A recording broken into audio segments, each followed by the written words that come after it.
কেউ আছেন বাবা? নমস্কার দাদা। এই এমনি এসছি দাদা। ভালো আছেন দাদা? এই দেখতে এসছি আসলে। জি জি। আপনারা একটু বের হতে পারবেন কেউ?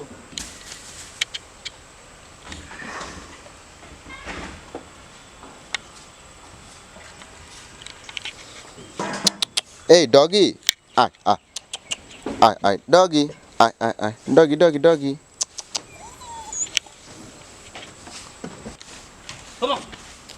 নমস্কার দাদা।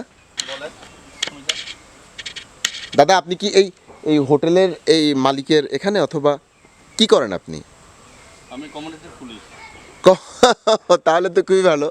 আপনি তো চাকমা বোধ হয় না? আমি ত্রিপুরা, চাকমা নাই। Tripura community police. তো দাদা ঢাকার দিকে কখনো যাওয়া হয়? ঢাকা থেকে এলাম কিন্তু এখনো তো যাই না। এখানে আর আপনি কি সাংবাদিক নাকি কি? না, আমি সাংবাদিক না। আমাদের একটা আছে, ইউটিউব চ্যানেল আছে, চ্যানেলের জন্য। আমাদের তালতু ভাই হয়তো মনে হলো সাংবাদিক। তাই না? জি। টিভির না পেপারের? টিভি রে ডাইরেক্ট। ঢাকাতে থাকে? হ্যাঁ। ও, কোন টিভির জানেন নাকি? ওটা আমার ওয়াইফ, বড় বোনের জামাই। আচ্ছা আচ্ছা। আপনাদের ধর্ম কি? আপনারা এখানে মানে কিভাবে মানে খাওয়া দাওয়া জোগাড় করেন কিভাবে? কিন্তু অনেক সমস্যা আছে। অন্যর বড় হচ্ছে, তারপরে এখানে যেটা ইএনডিপি থেকে দিয়ে দিলাম চল মানে বিতরণ করছে এখানে অনেকে, কিন্তু বহুর এখানে কষ্ট কিন্তু করছে, বসবাস করছে, অনেক কষ্টভাবে থাকছে আগে। এখনো কি সেই কষ্ট আছে? এখন তো না, মোটামুটি যে ঠিক আছে। আচ্ছা, সরকারের কাছে কি কোনো চাওয়া আছে আপনার? এখন কোনো চাওয়া নাই, এখন কিন্তু আগের যে তখন তো কিন্তু চাওয়া আছে কিন্তু। এই চাওয়াটা আমরা শুনতে চাই। সরকারের কাছে আপনার চাওয়া কি? সরকারি থেকে আগের চাওয়া ছিল এই যে আমাদের উন্দুর বন্যা হয়েছে, এখনো হয়ে গেছে। এখন এই বছর কিন্তু অনেকজন এখন যেটা জুম চাষ করছে, সেই জুম থেকে কিন্তু কেউ মানে এখন ধান কাটতে পারি না, কিন্তু সবগুলা এক রাত্রে ক্লিয়ার হয়ে গেছে এখন। কেমনে? ওই যে ইন্দুর বন্যা হয়েছে না এখন। আচ্ছা আচ্ছা। এই বছর হয়ে গেছে আবার।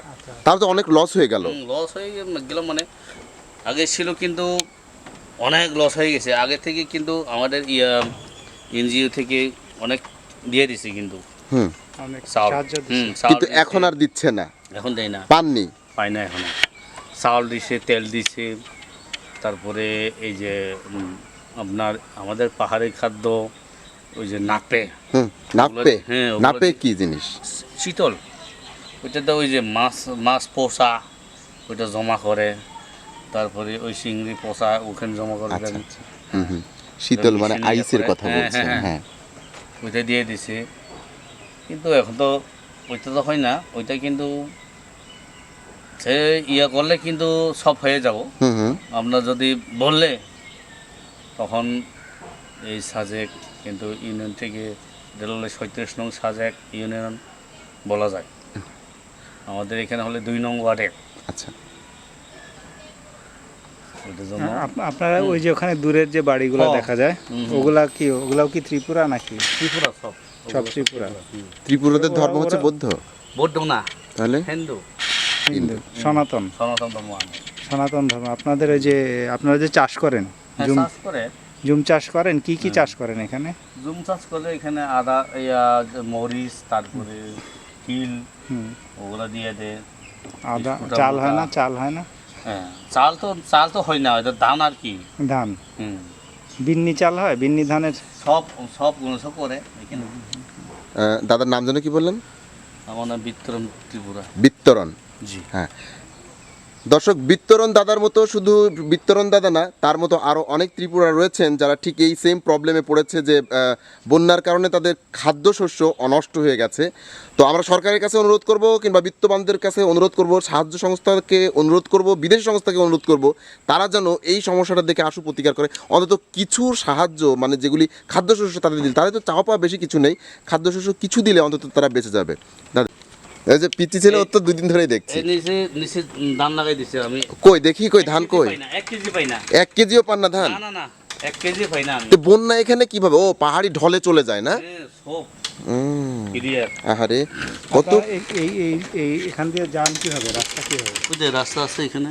ওই নিচে দিয়ে? ওই সাইড দিয়ে জুতা পায়ে দিয়ে যে চলে আসলাম দাদা। সমস্যা নেই। বসবো নাকি? না না না, এই থেকে আমি ধান দিয়ে দিলাম, কোনো কিচ্ছু পাই না, শেষ। দেখি আমরা কিন্তু ধান দেখতে, তার মানে এই যে 1 কেজি চাল সব ক্লিয়ার। সব ক্লিয়ার। এই যে এখানে ধান লাগাইছিলেন? সব ধান ক্লিয়ার। ও, আচ্ছা। আপনি দেখেন এখানে কোনো 1 ফুটার ধান পাবো নাকি? কোনো পাবে না। আচ্ছা, এই যে ধান পান না, চাল কি কিনে খান দাদা? হ্যাঁ কিনে খাই এখন। চলে যাচ্ছি, কিন্তু এই যে যারা এত কষ্ট করে জাস্ট 1 কেজি চাল 1 কেজি ধান উৎপাদন করতে যে সব শস্য নষ্ট হয়ে যাচ্ছে, তারা যে কি পরিমাণ দুর্ভোগে পড়ছে এবং পাহাড়ি ঢলে যে তাদের যে কতখানি ক্ষতি হচ্ছে, তো এই যে ক্ষতি, এই ক্ষতি পুষিয়ে নেবার মতো সামর্থ্য কিন্তু তাদের নেই। তো আমরা চাইবো যে তাদের যেন সর্বাত্মক চেষ্টা করা হয়, সরকারের পক্ষ থেকে, এনজিওর পক্ষ থেকে, বিদেশি সংস্থার পক্ষ থেকে দিতে খাদ্যশস্য, বাসস্থান সামগ্রী এবং র ম্যাটেরিয়ালস এগুলি যেন। তো সেই পর্যন্তই থাক, আমি আজকে তোমাদের কাছ থেকে বিদায় নিচ্ছি এবং তাদের জন্য অনেক শুভকামনা রাখছি। আল্লাহ হাফেজ। বাংলা আনাচে কানাচে